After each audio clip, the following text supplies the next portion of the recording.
Welcome to this week's episode of Let's Talk Design. Today we have Luke Pierce on. We're really excited to have Luke, someone from a bit of a different background to our usual design guests, and Luke's from the AI industry. We're really excited to have you on to discuss your background, and yeah, thank you.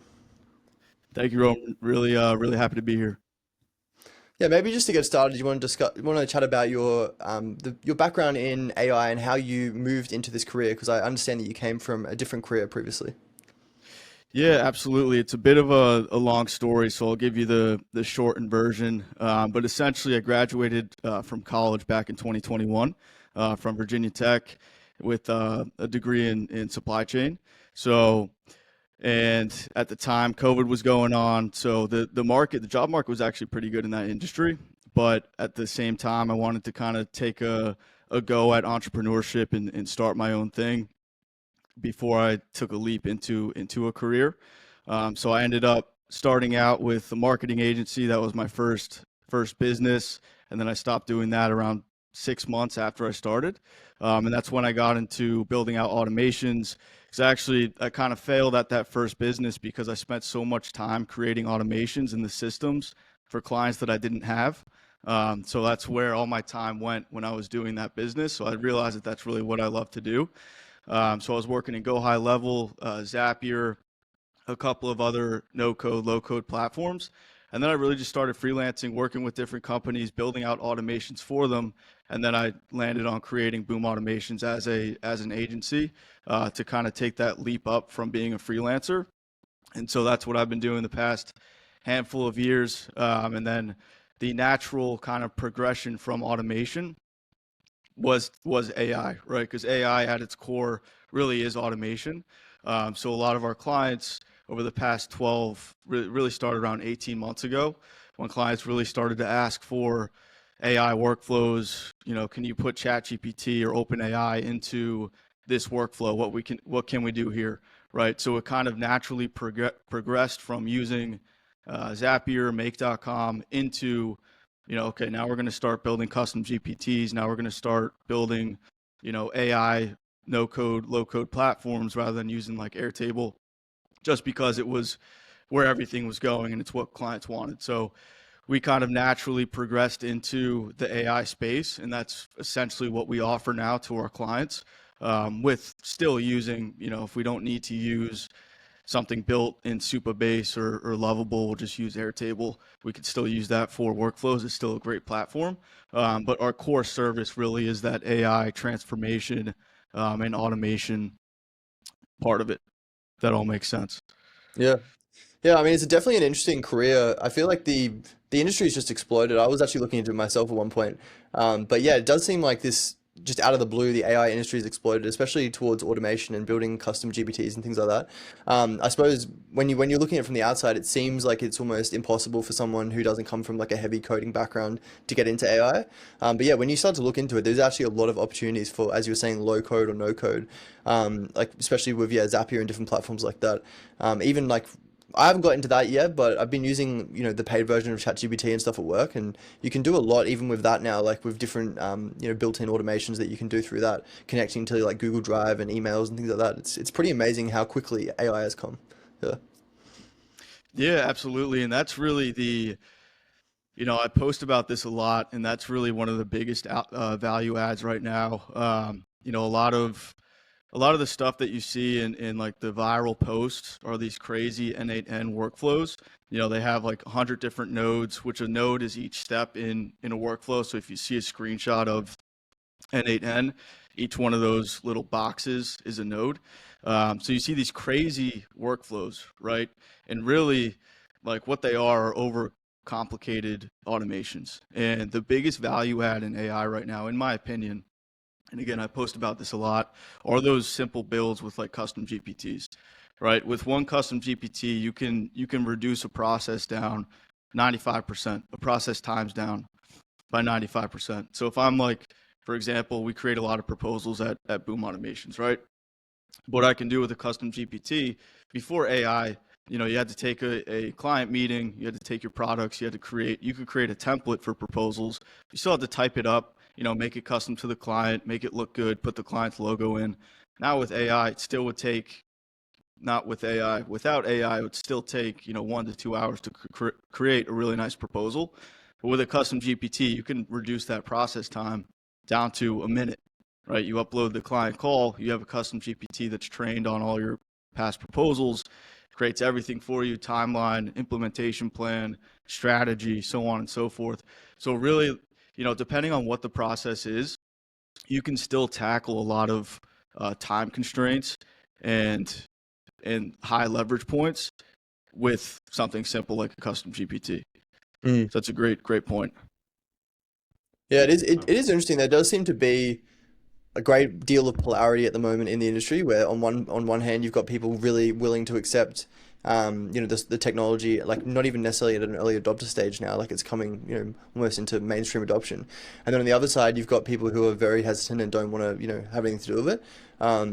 Do you see that there's going to be a big change, like suddenly where there will be mass adoption? Because it is interesting, like even thinking about the way, like because we're obviously we're industrial designers, so we're in the physical products, realm.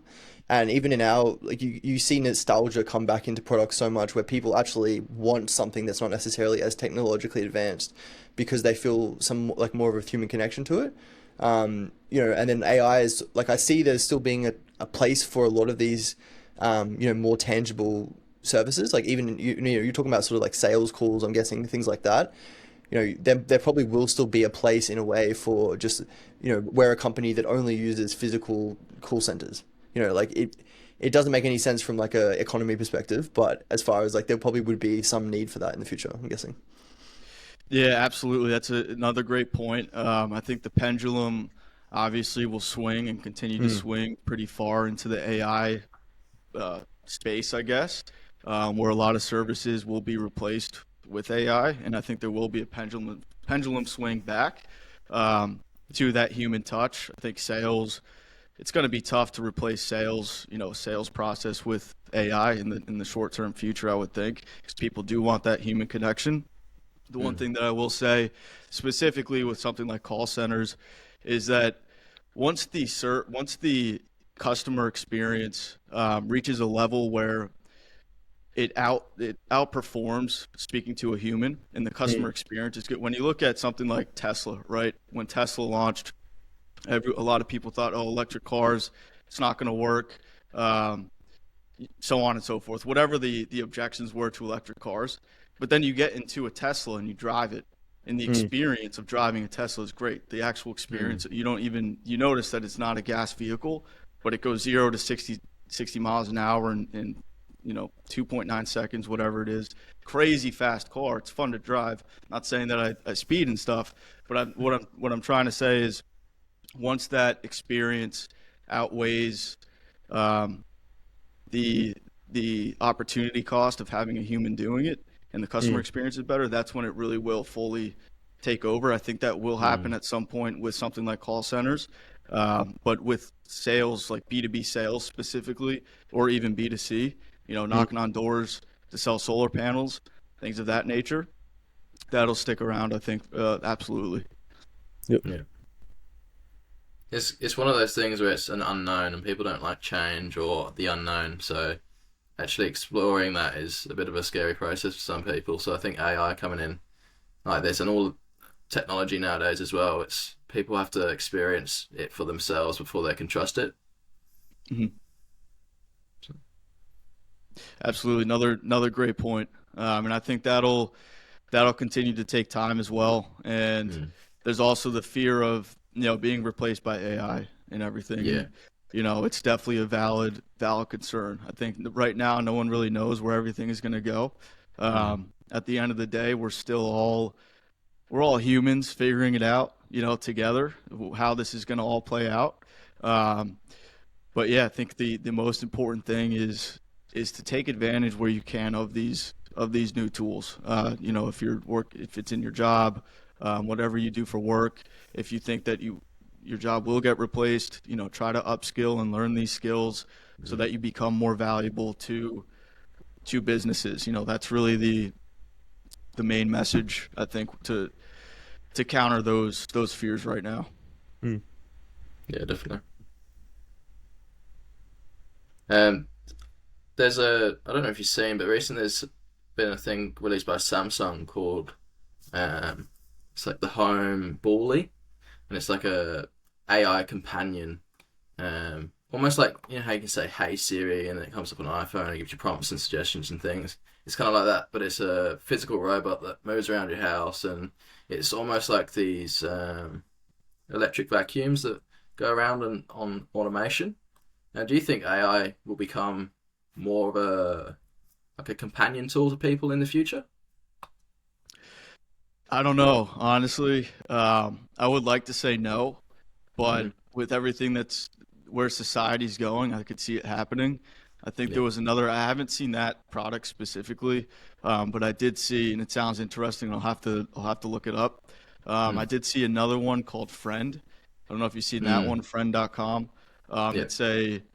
It's basically a little necklace that you wear, and there's a little circle, and it's basically like you said, Siri, Mm. and you can talk to it, I guess. So that one got a lot of slack and hate, at least across social media. They ran a huge advertising campaign across New York and San Francisco, I think LA as well. There's a lot of billboards and like subway station banners were, I think they covered the entire advertising thing in New York. It was crazy. I saw it on Yeah. X. So Mm. I would like to say no, but I think, to be honest, it probably will happen. I think there's a lot of people, if we look at it at a cultural and societal standpoint, there's a lot of people right now that I think after COVID became more isolated just due to natural circumstances, working from home, Yeah. whatever it is, working remote. So yeah, I think it will happen. I think that one will take longer to adopt than Mm. the other things that we're seeing, like using AI in your work. I think that one kind of, when ChatGPT, I guess, first launched, what was it, 2, 3 years ago now already? There was obviously a lot of hesitation using it for Yeah. work. That fear has been replaced. Companies are now adopting this technology. Mm. So we're looking at like a 2, 3 year turnaround time on that one. I think something with like having robots in your houses will take a little bit longer, I would think, Definitely. maybe not. But again, I think it comes down to like the Tesla example. If you have a robot in your house and it cooks you food and stuff and whatever it does, the experience will probably be pretty great. So if the customer experience becomes amazing, then more Mm. people will adopt it, and then it kind of goes from there. Yeah, definitely. Yep. What's something that stands out to you specifically within a company? Like when you go to these companies and you go, "Yeah, this sort of process needs to be automated, and I can assist in that area." Like, what's the process for that for you? Yeah, so basically we'll go in, depending on where the company is at technologically. Some we go in, they manage everything out of Excel sheets, Outlook, Yep. Dropbox or some sort of file manager. So everything's scattered, and there's really no data structure in place already. There's a lot of Mm. data silos, and it's just the flow that they've gotten into being in business for the past, 20, 30, 40 years. So it's just kind of how they operate. So Yep.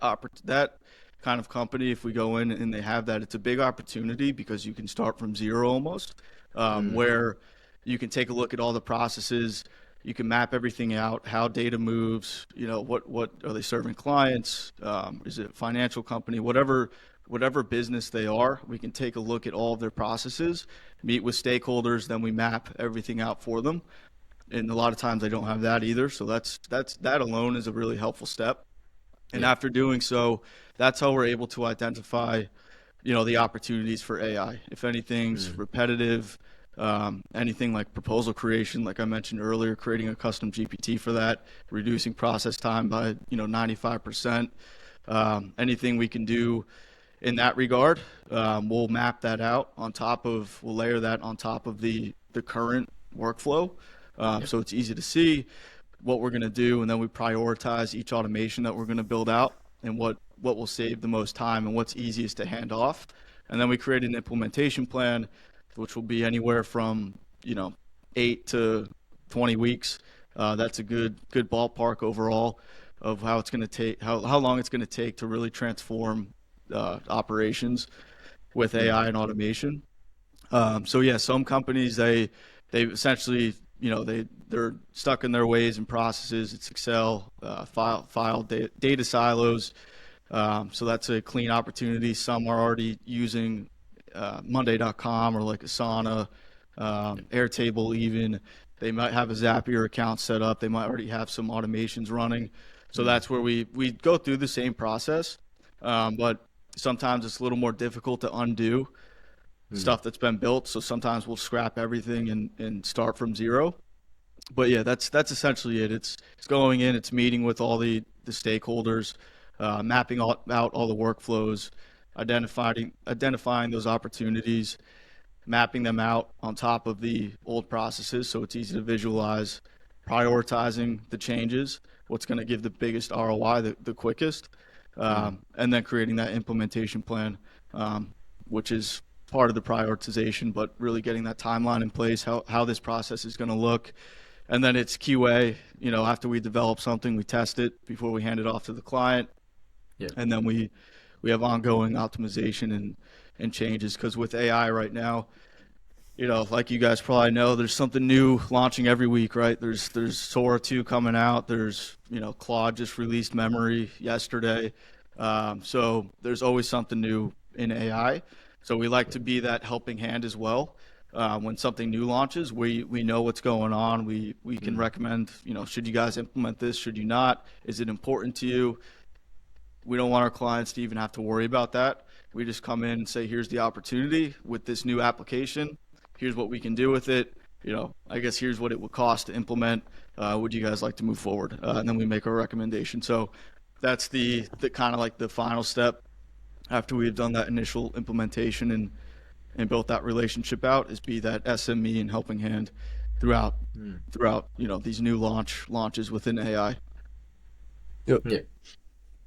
When there's obviously moments in this process when potentially you identify, oh, this area should be automated, or potentially this shouldn't be automated. What key characteristics do you decide on? Like, is creativity something that you take into account? Like, this specific thing needs a creative touch versus this needs to be driven by efficiency? Yeah, absolutely. I think anything that's really repeatable, or anything that has to do with transferring data, like a new lead comes in from a form, we put that into the CRM, that creates, tasks for the user. Maybe we draft an email with AI that might go out to the lead, whatever it may be. That's everything that's data transfer and repeatable. We can automate something creative. Like, let's say you have clients and you want to automate your client communication, right? So after we have a meeting with the client, we like to send a follow-up email. That's something where it's client facing. That's where I'd recommend not letting AI take the reins. You'd want to maybe draft an email that you can send. That'll eliminate 50% of the time to actually write the email. Then have someone proofread it, add a personal touch, whatever it might be, and then send it to the client. So that's something where you don't want to fully automate whatever is relationship standing, but anything in the back end, even like development with coding with AI and developing products with AI with Lovable or Bolt. That's something where I'm at the point where I'm comfortable handing that off. So yeah, it depends. Like I said, if it's repeatable, it can be done over and over again. You want to always have some sort of error handling. If it needs to be passed off to a human, have that integrated into the workflow.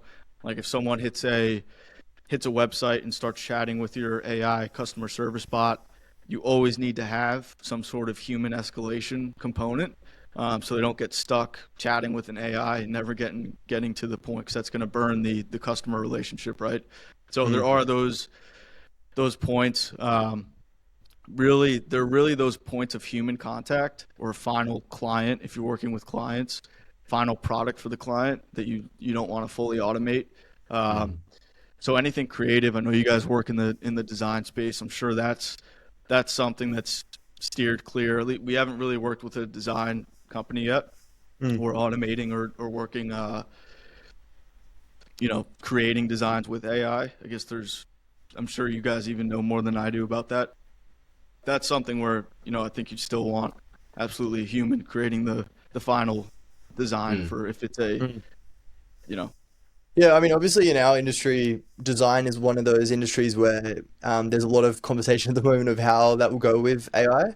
I think specifically in like visual fields, like graphic design and things like that, it's already that, there's a lot of tools out there to create graphic design now. Obviously, there's always going to be a level of creativity you don't get with AI, but from a product development standpoint, like I've already implemented a lot in my workflow, like day to day, I'm using ChatGPT for different things, and it's just amazing to see like how quickly you can absorb the information. Like quite regularly, when you're doing Google searches, you'll hit a wall where you'll really struggle to get that specific bit of information, especially like formulated in an easy to understand way. Like specifically recently, I was working to do like simulation on a product, and I didn't have an understanding of how to do like a soil simulation because I've never done that before. And I used AI basically to give me a complete rundown on how to understand the specific metrics of soil simulation, and then to lay out how to do that test in SolidWorks to be able to basically simulate that myself. And then like within a couple of hours, I'd completely done the simulation without any prior knowledge really. And that kind of, I feel like that kind of thing, using the tools to automate not to automate your job, but to sort of like facilitate taking your position to another level that you weren't able to do before is definitely the thing that I've found the most benefit in. Yeah. yeah, that's amazing. I mean, just to be able to go into ChatGPT and ask it, how do I do this? How do I Mm. do that? And be able to learn it in a couple of hours. That's an amazing, amazing feat. Mm. So, There's tools through design that we use also that assist in rendering, and like Roman's been using even ChatGPT now does, like if you tell Sure, it to yeah. do a render, it'll render an image for you. It's not super accurate, but it's pretty close for what you need. But there's Yeah. apps like Viscom where you can do a sketch, and you can put that sketch into, if you did like a high end sketch and then you put that into this Viscom app, it will pre-render it for you, and then it will give you a nice rendered image, and you can adjust and change. And like I used that when I was doing my uni presentations and things to like suggest and iterate the ideas that I'm producing and making, and then I'd get feedback on them, and it give me color palettes that I can use and things. It's a really useful tool. So easy to use, you know. yep. Yeah, I think it's one of those things like there's going to be a period of time where we will have the chance to sort of adopt these technologies. I think, unfortunately, like it's going to be a point at the moment, it's not necessarily a must, but I think it's going to reach a point, which I'm probably sure you've already thought about this, where people are going to have to start adopting these technologies. Otherwise, they won't be able to, continue on. Like, unfortunately, there'll be the person next to you using ChatGPT will be, far superior. And it's a little bit scary to be honest. I don't know if you've really thought about that side of it, but the fact that we're going to be at a point where we'll have to adopt these things in order to stay relevant. Yeah, I think that's happened big time already. I think that, I forget what company it was, but it might have been Accenture. I don't want to misspeak. It was some big firm that just laid off a lot of employees, and I think the Mm, CEO said essentially, if you're not learning how to use AI, you're not going to be useful here. So I think that's already, happening, unfortunately, like you said. mm, And I think that it's very important, if you are working at a company, that you do learn to use these tools. And that's why I launched AI All Stars in August, was to provide, those, basically what we're building for clients in a simplified version of really those big, go back to the custom GPT example again, those big leverage points that aren't too difficult to set up. You don't need to know how to code. You just need to know those service level aspects of AI and LLMs. Um, but basically, that's what AI All Stars is. It helps you, walk you through prompting, building custom GPTs, Claude prompts, those things that, how to use even custom GPT to figure out things like you mentioned earlier with the, learning how to do something in your work. mm, Because a lot of people still treat it like a Google search. But essentially, just those big, how to use those big leverage points without knowing how to code in your work, so that you can become more useful with these tools, so that mm, doesn't hopefully happen. But I do think it's really, really important to learn them now, regardless, because it will happen at some point. unfortunately. Mm. But yeah, it's almost like everything's going to go to zero at some point, you know? It's like, Yeah. right? It's like we're Yeah. headed up this hill, you know? It's like every time something new launches in AI, you know, we keep going, going, going. It becomes more useful. It keeps taking over tasks, and then everything's going to be done at some point. And it's just going to be Mm. all robots. Robots showing up Yeah. to calls, and I don't want to get too so conspiratorial, but I feel like the classic thing people say when you talk about these kind of things is they say that oh, it's just like the internet. It's just like in our industry, for example, the classic thing they say is, oh, it's just like when CAD came out. Because, for example, like in our industry back in the 90s, people drew their designs on paper, right? And then you can imagine when 3D CAD came out, it completely changed the industry. And basically people who were drawing lost their job like at a certain point because they just couldn't, obviously you couldn't continue a job on paper. But I don't know if this is really that. I think this is more intense than it was before, to be honest, because I feel like back then there was still, there was still a way you could continue. I feel like unfortunately it's going to get to a point where you legitimately won't be able to continue your job potentially without these tools. Like at a certain point, companies will adopt them, which I'm sure you're understanding already. Companies are already doing it through you. Like there'll be a point where companies adopt the tools, and it'll almost be a necessity to use these tools to be able to do your job. So, yeah, absolutely. I think that, I mean, that the CAD example is a great one. I think everyone that was physically drawing, you know, if you didn't upskill, if you didn't become more efficient using that new platform to use CAD, I think of course the company would have hired someone to that knows how to use CAD, right? That's mm, been trained in that skill.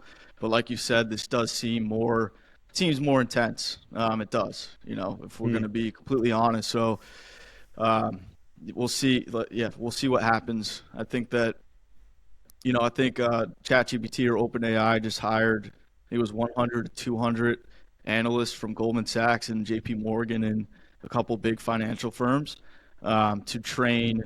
It was either a model or a tool that they're building out, like a financial analysis tool. mm, But basically, once something like that rolls out, they have all these SMEs coming in to build it.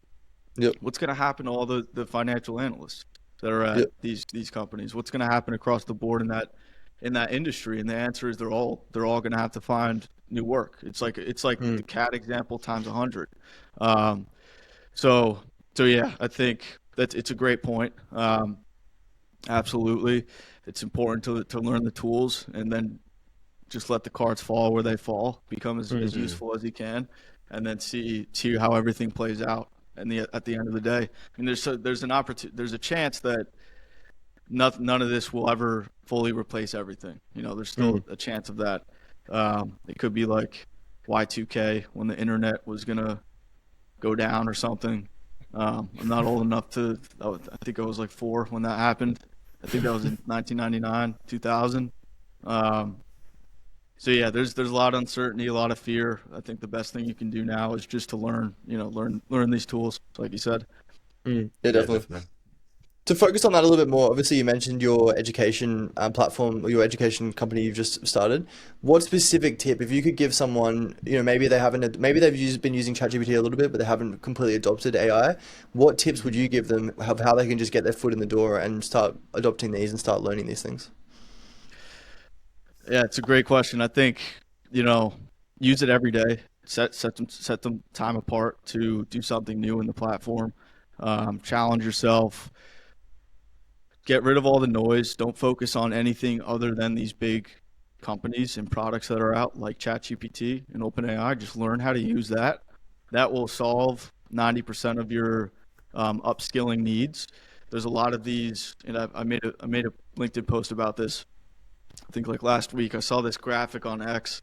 It was like a hundred productivity AI tools, and it was a graphic, right? And people see something like that, and in theory, like that's great. There's a lot of different tools you can use. There's a lot of things you can learn, but at the end of the day, it's really all noise because half of Mm, them are ChatGPT wrappers.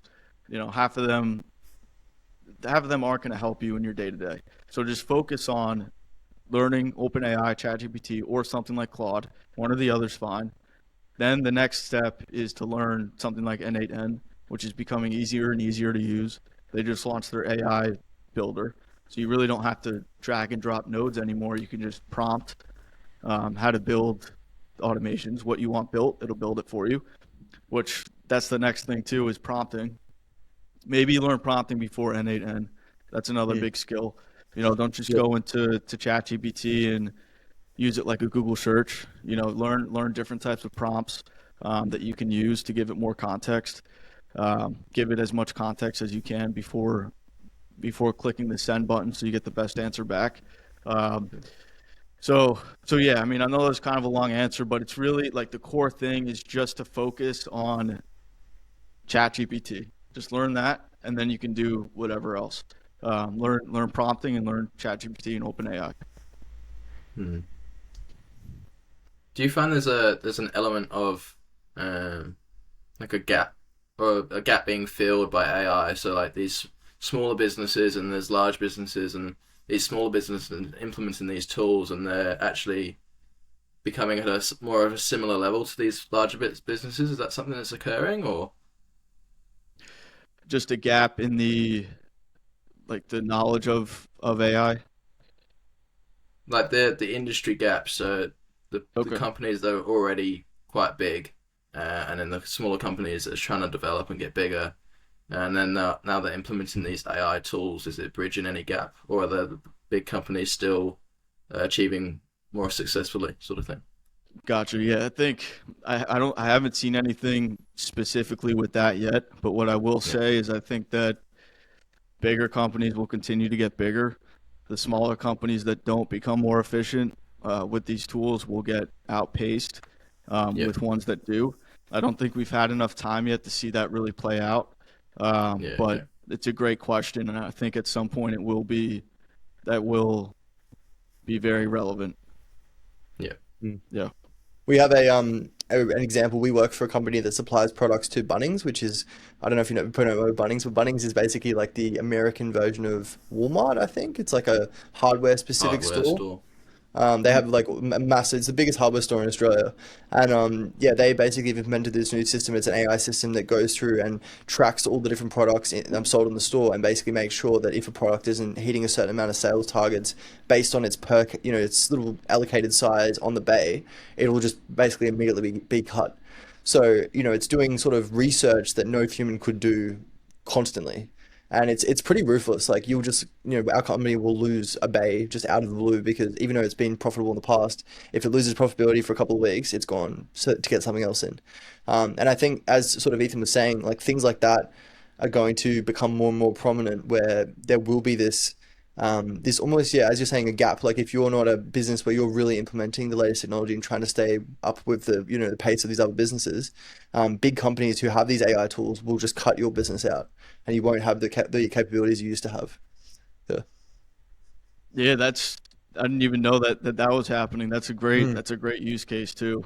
Um, yeah, I think that at the end of the day, I mean, really at its core, um, what that is just data. AI is just so good at processing data. Mm. So it's so efficient in that sense. So that company, they can see, I guess they're looking at the sales data um, of that product. They can match it up. They probably have KPIs, and I don't know exactly how it works. So yeah, I think that companies that learn how to use it in that way, specifically with using their data properly and organizing their Mm. data so it can be used, will be the winners. And I'm sure that's had an impact on their profit margins. I assume. Yeah, probably. Yeah. Really good use case. Yeah. Yeah, definitely. Um, you mentioned earlier that you, with this all AI or AI All Stars, sorry, you're trying to teach people and stay ahead of the AI curve and AI learning and development. How do you personally keep ahead of it all at such a growing and rapid rate? Yeah, so that's a great question. It's really a daily scan. I'm pretty, on X or on LinkedIn. I can see, what's happening, keeping up with the news, not just, tool news or what's being rolled out, but what's happening at big firms, how things are being adopted, what's important, what's not important. Yeah. It's really like for example, Agent Kit launched last week. It might have been two. Yeah, it was last week. Agent Kit launched. Immediately, we're on it. Right, we're testing workflows. We're seeing what works on it. that same day when it rolled out. So What's OpenAI, they AgentKit? had their dev day. We were testing things, with our clients, staying on top of it. Now we can make recommendations for that tool. So it's number one, staying on top of the news and what's being rolled out, and then number two, being able to decipher what's important, what's not, what's worth testing, and what's not. Sora 2, they launched their API. We're on it. We're testing it. A random tool rolls out that has nothing to do with, or it's a copy of another tool. We won't even worry about it. So it really just depends. But we try to test things that are important same day when they roll out, if we can get access to it. So it's very rapid. There's no other way to serve clients and properly, perform, right? You just got to keep going and stay on top of it best that you can. Yeah, Definitely. yeah, definitely. Yep. What myths have you experienced within the AI scene? Obviously there's a lot of information going around. Is there anything that specifically has jumped out to you that you think is, falsely representing the AI scene? Yeah, I think you see these posts, and no, I'm not talking smack or anything about respect to everyone who's marketing, but you see these posts on like LinkedIn or X. It's like this one N8N automation replaced a $500,000 a year sales team, and it'll be a screenshot of an N8N workflow. It'll get 5,000 comments. People then have that workflow. I assume none of them got real use out of it. So I think the biggest misconception right now is that it's like a magic pill that you can take and it'll solve all your problems. It really takes a lot of work to set things up correctly, depending on what you're building, right? Going back to the custom GPT example again, it's not too difficult to set that up. But yeah, I think the biggest thing is that you can, just make an NAM workflow and fire your entire team, which I hope people aren't thinking that way. But I think that's the biggest misconception right now, is that it has that capability. Unfortunately, I feel like with this kind of marketing as well, it sort of creates a reality. Maybe that's the intention in a way, but if you say something, even if it isn't true, it gets popularity, and it actually creates that sort of, internal, idea in people that is possible, and then eventually it probably will be possible one day because of that. If you know what I mean? And that's sort of Yeah. the worry as well. Like, these things that aren't necessarily true, they will become true one day. Yeah. I don't know where this is from, but I saw something where whatever we make movies about, eventually that Mm. becomes reality. So like Yeah. something like Star Wars, eventually we'll have a reality like Star Wars, like Mm. flying through space and stuff. I think I don't know if that's a good example or not. Reality But I imitates think science that's fiction. Yeah. yeah, exactly. It's like I think that's a great point. I think once it's put into the ether and Mm. it's in, people's minds, I think that at that point you start to move towards it Mm. in a way. So, like I mentioned earlier, I don't think that the sales process will fully be replaced by AI. We'll see what happens again. I don't know. Yeah. I don't know if that'll happen. I think B2B, you still need that human touch. People still want to talk to humans. Definitely. But that specific example with, replacing a whole sales team, $500,000 a year sales team with one AI workflow, we can work towards it. I don't know if it'll happen, but the general thought of that once something's put out there and then we work towards it, I absolutely agree with. Mm. Yeah. Yeah, I mean, What? so you go. So I was just gonna ask, like, if for you yourself, what's one automation tool or AI tool that you wouldn't be able to live without? Yeah, I think right now, can we use, so with both AI and automation, I Yep. would say, I would say ChatGPT, OpenAI. Like when I really think about it, I use it for so many things. It's borderline bad, honestly. All day, every day, I'm just talking to either Claude or ChatGPT. I feel like my efficiency is like 20x. But yeah, I think ChatGPT. I mean, I look at creating proposals. I don't know how people created proposals before AI, honestly. How easy and quick it is. Yeah, I would have to say ChatGPT probably, OpenAI. Mm. Yeah, Yeah. it's definitely What one of about those what about you tools guys? that's. Well, I was just about to say, it's definitely one of those tools that's been introduced into well everybody's lives now. But it's like, how did we do these things before? Like, how did we Yeah. manage? How did we survive? I don't know what we did. Yep. How do we write It's all, emails? yeah, it's like you've been brainwashed to use this tool and you can't remember how you functioned before it. Yep. I remember when like Grammarly first came out and it was correcting me and things, and now if I just spit out a bit of like a paragraph and then I'll put it into AI and be like, make this make sense, and it's using all of what I've done, and then it spits out this nice thing. I'm like, oh, I never thought of that, you know? Exactly. It's not a magic pill, but it is a magic pill at the same time. Yeah, It's just literally. crazy. It's Mm. just crazy. Yeah, you look in. Have you seen it? I don't know if you've probably seen some of the stuff recently, but even with the I can't remember what it's called, like the dash in text. So AI like generally puts dashes Mm, to basically like abbreviate break it text in up. a lot of cases. And there's like some studies done on this, and there's actually it's being used more in society, even with people like actually typing documents now, because it's become like a sort of a grammar. It's become popular in grammar through AI, and now people are actually starting to adopt it in their own writing. So it's almost like AI has like created a change in like language, which is strange. Mm, I was reading something about that. I think it was Sam Elton was talking about that in a podcast I watched the other day, actually. Yeah, it is interesting. Like, it's a little bit. I feel like it's one of those things we do have to be careful. Like, as you were saying, you become used to the use of these grammar softwares, and AI is obviously a whole other level of that. Like now sometimes I catch myself like I'm sending, I'm just chucking text in all the time to make it sound better, or I'm like, I put the email in there and it just sounds super generic. Like we have to be careful not to just always move into that, and actually rely. sometimes sit there and be like, no, I actually want this email to be, written like a human, written like me. I'm gonna modify whatever AI gives me and actually change it into something because it is a bit of a trap. Yeah. Yeah. Yeah. I mean, you look at you brought up Grammarly. I think I used Grammarly in college a little bit.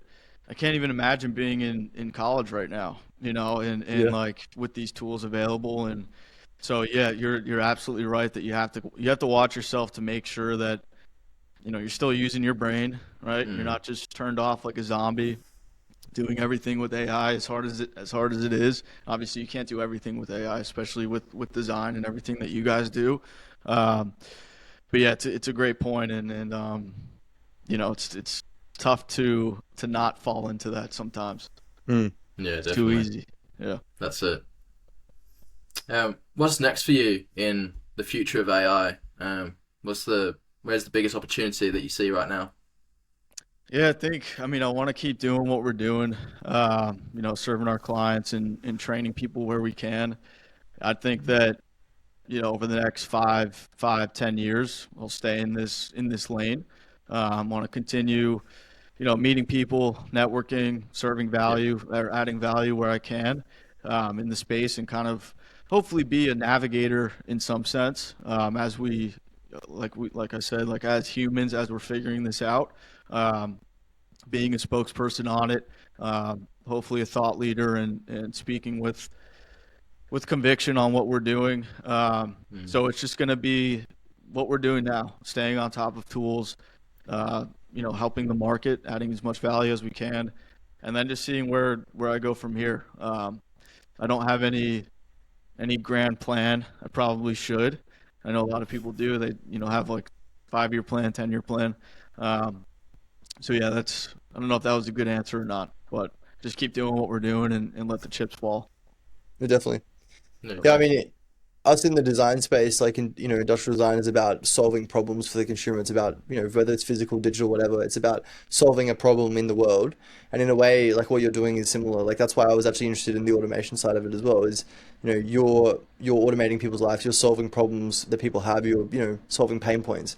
And, I don't know if have you felt a great enjoyment through this move in your career, where you feel a fulfillment from that?